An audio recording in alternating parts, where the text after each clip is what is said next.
E treta e vërteta.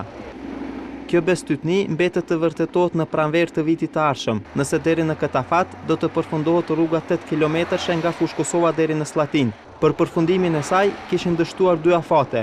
Fillimisht ishte paralajmëruar se ajo do të përfundonte në shtator, e pastaj u dha si afat fundi i nëntorit. Tash flitet për pranverën, pa u caktuar ndonjë muaj.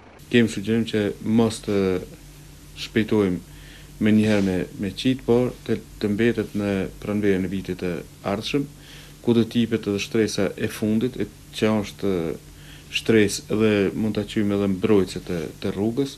Derisa rruga pret shtresën e fundit që të hidhet në pranverë, ata që çdo ditë kalojnë në këtë segment, përkundër vonesave dhe pengesave, janë të kënaqur me punën e bërë. Është kryja pes mirë, se puna e madhe nuk shkon shpejt, po shkon ka dalë kryet mirë. Valla kanë banuar, kanë të probile. Sa kanë banuar? Kur është me kryja? Për neve në shekull. Kjo rrugë i kushtoi qeverisë së Kosovës 33 milion euro, pa llogaritur pagesën për kompenzim të pronave private përgjatë kësaj vije. Në Ministrinë e Transporteve pohojnë se ndërtimi i urave dhe i tërë aksit rrugor po inspektohet vazhdimisht nga ekspertët e saj, dhe tërë kjo punë po bëhet konform standardeve evropiane.